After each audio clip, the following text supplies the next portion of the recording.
아니 사극에서 보면요 나무 수저를 쓰더라고요. 아니 이거 잘못된 거 아닙니까? 우리나라 쇠젓가락 쓰잖아요. 이렇게 지금 일단 그 젓가락이라고 하는 것 자체가 발견된 거는 한 신석기 시대, 지금부터 한 7,000년 전에 이미 중국에서 양자강 유역에서 나오긴 나와요. 뼈로 된 게. 아마 뼈가 된 게 나왔다는 건 나무로 된 게 있었기 때문에 뼈가 나온 것이거든요. 그럼 이제 저희가 특히 쇠젓가락을 많이 이야기하는데 엄밀히 말하면은 쇠를 젓가락으로 만든 적은 없어요. 쇠는 녹이 잘 슬기 때문에 이게 위생적으로도 상당히 사람한테도 안 좋거든요. 대신에 이제 스테인레스인데 그 대신에 그러면 우리나라 그러면 청동기로 만든 젓가락이 되게 많이 쓰였었어요. 중국에서 한 3,300년 전 그 은어 유적지 상나라 때 이미 청동 젓가락이 나오고요. 한국은 현재까지 나온 것 중에 제일 빠른 거는 백제 문용왕릉 무덤에서 나온 젓가락이 있어요. 청동 젓가락. 그게 이제 지금부터 한 1,500년 전이죠. 그러면은 왜 이렇게 청동을 썼냐? 그 전부터 원래 젓가락 자체는 쓰였지만은 청동이라고 하는 것이 음식이 상하거나 이런 것들 상당히 청동기가 막아준다라고 해요. 그래서 일반적으로 왜 중국에서 제사 지낼 때 청동기를 쓰는 이유가 그 안에 이제 고기나 물 같은 걸 두면은 빨리 상하지 않는다라고 나오더라고요. 우리나라 방자육이 그런 게 그렇죠. 청동인 거예요? 예, 같은 원리죠. 다만 지금 현재 있는 청동은 녹이 많이 들었는데 그 녹은 아주 치명적이기 때문에 계속 닦아주고 관리를 한다는 조건 하에서 그런 것이죠. 그러면 이제 청동 젓가락도 역시 그와 같은 제사 용도로 쓰였다는 것이죠. 그러니까 지금 같은 그러한 퍼런빛이 아니라 그때는 아주 반짝반짝한 우리 구리 색깔. 노스대 색깔, 황금 가까운 색깔이 나왔다는 것이었겠죠. 우리는 조선시대 후기가 지나면서부터 조선 양반이 막 증가한단 말이죠. 너도 나도 이제 평민들이 공명첩을 사가지고 기와집을 짓고 온도를 지으면서 이제 산에 나무가 없어지기 시작하면서 식습관도 그와 같은 양반들의 귀족의 상징인 청동 젓가락을 선호하기 시작했었어요. 금속 젓가락을 많이 쓰였는데 이것이 20세기 들어오면서부터 스테인레스라고 하는 새로운 재질이 등장하는데 물론 그전에도 또 하나 있었던 게 있었죠. 은젓가락. 은젓가락은 왜 저기 왕한테 뭐 독시험한다고 하지 않습니까? 왕이나 귀족들이나 그러니까 이런 식으로 금속 젓가락은 있는 사람들의 상징이었고 20세기 때 모든 사람은 양반화가 되었지 않습니까? 그러면서 이 금속 젓가락이 널리 선호가 되었고 때마침 스테인레스 젓가락이 등장을 하기 때문에 그때부터 이제 사람들 이거 우리 이왕이면 좀 이게 좀 있어 보인다. 또 나무 젓가락이 가장 큰 단점이 뭐냐면요. 금방 이게 쉽게 말하면은 위생적으로 안 좋기 때문에 사이사이에 이렇게 사실 먹다 보면은 상할 수도 있고 계속 바꿔줘야 되거든요. 그런 것이 있다 보니까 스테인레스 젓가락을 선호하는 나라가 되었고 다른 나라들은 주로 나무 젓가락. 신기한 게요. 외국에 나가서 우리나라처럼 스테인레스 젓가락 쓰는 국가를 거의 저는 본 적이 없는 것 같아요.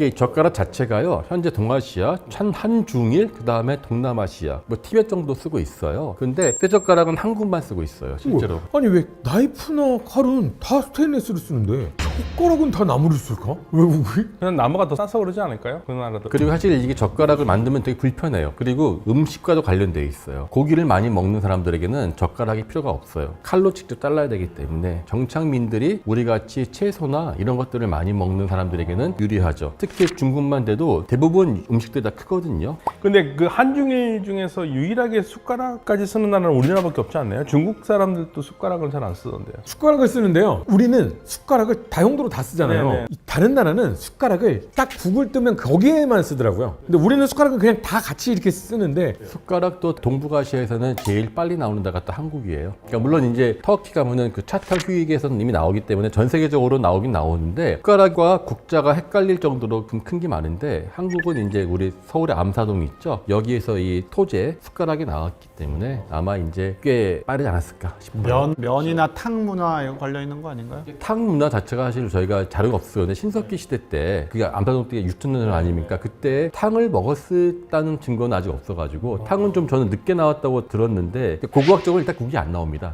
국이 근데 이제 고고학은 그런데 그 이후 시기로 내려오면은 예. 뭐 중국이나 일본은 탕 문화가 어떻게 보면 그쵸, 약화되고 그쵸. 한국은 계속 발전하면서 숟가락이 더 발달하고 또 이쪽에는 면 문화를 쓰니까 숟가락 쓸 일이 별로 없는 거고. 그렇죠. 전 세계 넘버원 탕 문화인 것 같아요. 대한민국. 우리 정경 교수님에게 질문 하나 들어와 있습니다. 초상화에 대해서 궁금하시다고. 당연히 초상화는 얼굴을 보고 그리는 것이라고 생각하지만 그렇지 않은 초상화도 있잖아요. 뭐 궁정 같은 경우에 지금 대표적인 게 이제 정부에서 지정하고 있는 이제 표준영정. 표준영정. 이게 이제 사실은 많은 논란이 돼 있는 거죠. 지금 우리가 누구 뭐 위인, 우리나라의 누구 위인 하면 이제 사진 다 나오잖아요. 근데 그거 뭐 어떻게 알아요?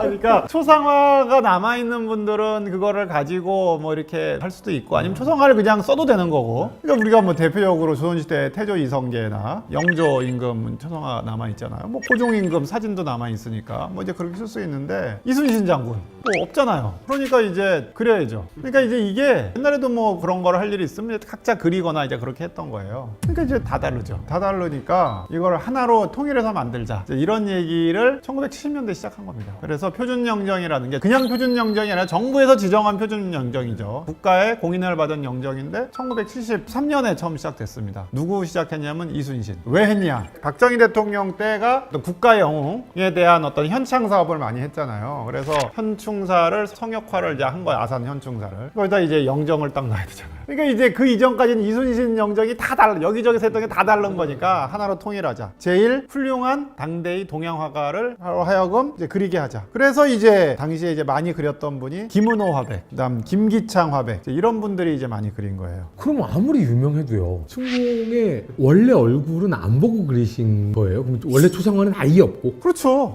상상으로 그리신 거예요? 뭐 예를 들어서 태조왕건, 뭐 을지문덕 뭐 다 있잖아요. 이제 우리나라 지금 표준영정이 제가 알기로는 100명의 위인들에 대한 표준영정이 있는 거예요. 근데 그 중에는 뭐 어느 정도 비슷한 분도 계실 수 있겠지만 예전으로 올라갈수록 김유신 영정 어떻게 알아요?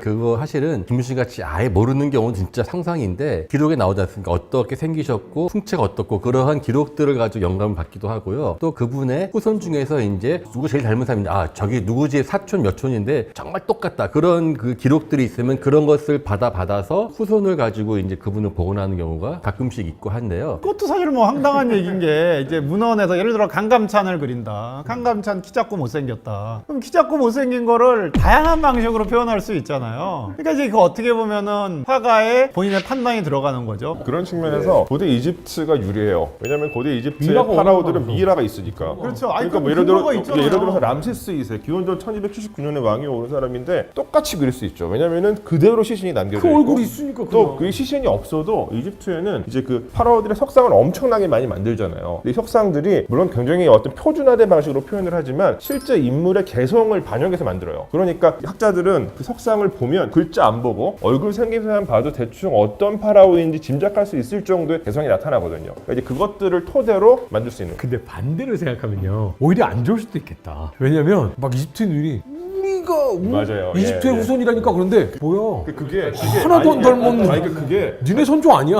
그 대표적인 사례가 투탕카멘인데 투탕카멘은 이미지가 뭔가 되게 연약하고 약간 좀 예쁘장하게 생긴 소년 같은 이미지가 있었어요. 있었죠. 투탕카멘이 실제로 시신을 가지고 법의학자들이 얼굴을 복원을 했는데 생각보다 너무 조금 멋이 없고 좀 못생기고 또 게다가 약간의 장애도 갖고 있는 그런 어떤 모습으로 나타났기 때문에 많은 사람들이 실망했었죠. 초상화 관련돼 가지고는 이제 지금은 저희가 완전히 허황되긴 한데 최근에 있지 않습니까? 강아지, 개 같은 경우는 DNA를 따면은 쉽게 말하면 털 색깔하고 모양을 꽤 잘 복원할 수 있는데요. 그 이유가 현재 있는 DNA 분석을 해서 계속 그 실제 외모를 비교를 시키는 겁니다. 아마 사람도 아마 꽤 데이터 쌓이면은요 후손 DNA 가지고도 꽤 근접하게 그 복원을 해낼 수 있을 것 같기도 하고 아마 AI가 갖고 있는 그 기능 중에 하나가 아마 그런 식으로 하기 때문에 지금 말씀하신 것처럼 완벽한 허구의 그러한 그림도 좀 있으면 없어지지 않을까라고 기대를 해봅니다. 제가 가장 최근에 얘기를 들었었는데요. 외교부에서 가장 중요하게 생각하는 역사적인 문제 서희 있잖아요. 그분을 영정을 복원을 할 때 서희 종친의 이천서 씨. 예, 거기에 얼굴을 다 표준을 해가지고 저는 그게 제일 좋을 것 같아요. 수많은 서씨 일가의 얼굴을 쫙 이렇게 합쳐서 만들면 요게 평균 그 서희 장군님의 예상도가 근데 되지 이제 않을까. 그것도 좀 문제가 있는 게 이게 아들의 후손이거든요. 근데 외모는 엄마 쪽도 닮잖아요. 근데 엄마 쪽은 어디로 이어졌는지 모르잖아요. 근데요, 정유진, 제가 저희 장모님 댁에 갔는데 흑백 사진에 저희 딸이 쉬고 있는 거예요. 그래서 장모님 언제 흑백 사진을 이렇게 뽑았어요? 60년 전 장모님 사진인 거예요. 근데 우리 딸하고 똑같이 생겼어요. DNA는 위대합니다. 유전자의 그 발현이라는 게 사실 저희가 볼 때 되게 랜덤하게 나오는데 지금 말하기 통계치로 수만 건이 축적이 되면은 DNA가 언제 발현되는지에 대해서 꽤 정확하게 알 수 있을 가능성이 크고 뭐 사실 요즘에 유전자 가지고도 왜 병도 예측하는 상황이기 때문에 얼굴이나 신체형 복원하는 것도 그렇게 아주 허황되지는 않을 것 같다는 생각이 들거든요. 근데 이제 문제는 지금 있는 이제 표준영정인데 김기창 화백 같은 경우에는 세종대왕을 잘 자기 비슷하게 그렸다는 거잖아요. 아, 그렇죠. 말은 전주희 씨 뭐 했는데 그 다음에 태조 왕건하고 정조하고 비슷하대요. 그러니까 이제 같은 사람이 그리면은 이제 그런 이제 모습이 나타나서 그러니까 이게 사실 이제 표준영장이라는 게 그 유명 화가한테 이제 이렇게 당시에 맡겼으니까 물론 권위는 있는데 어떻게 이제 본인의 화가 본인의 네, 주관이 네, 들어가서 지금처럼 뭐 정말 AI가 뭐 모든 데이터들을 후손들 뭐 데이터들을 모아가지고 하면은 객관성이 있겠는데 이제 과거에는 그런 부분이 있었고 또 하나는 이제 이 이슈와 관련돼서 주로 이제 어떻게 보면 국가적인 위인들이잖아요. 표준영정 만들어 여기 계신 분 중에 누가 표준영정 대상이 우리 허준님 되시겠죠? 아, 저는 안 되죠. 네. 근데 이제 분들 이제 그린 뭐 김은호 화백이나 김기채 화백이나 이런 분들이 사실 친일화가거든요. 그러니까 친일화가가 어떻게 보면 국가의 위인을 그리는 게 타당하냐. 그러네요. 바꾸면 되겠네요. 이제 바꾸면 되는데 한 번 정해지는 걸 또 바꾸는 게 아이, 쉬운 뭐 문제가 아니라. 근데 사실 이제는 화풍이나 이런 게 문제가 아니라 가장 진짜 그분에 가까운 걸 만들기 위해서 새로운 노력을 한번 해보는 것도 나쁘진 않을 것 같다는 생각이 그 들어요. 사실은 세계적으로 제일 논란이 됐던, 아니 논란이라기보다는 정확한 건데 우리 한국 사람들한테는 충격을 줬던 게 예수 그림이었죠. 그러니까 BBC가 2000년대 초반이었을 거예요. 2001년인가에 가장 예수라고 생각될 수 있는 얼굴을 만들었어요. 예수도 유대인이잖아요. 그러니까 유대인의 그 얼굴을 해가지고 근데 그 모습이 딱 나왔는데 이 한국 사람들은 예수하면 전부 다 백인으로만 생각하고 보고 왔었는데 그 사진을 딱 보는 순간 모든 사람들이 아 이거는 예수의 수제자인 베드로가 아니냐 이런 생각이 들 정도로 그러니까 굉장히 논란이 됐었었죠. 그 유관순 영정이 한번 바뀌었는데 이제 그것 중에 하나가 유관순 사진이 이제 다 부은 얼굴이죠. 고문받고 힘든 다음에 얼굴이다 뭐 네, 이런. 그래서 이제 그거 한번 다시 바꿔서 새로 그렸다는 이제 그건 있습니다.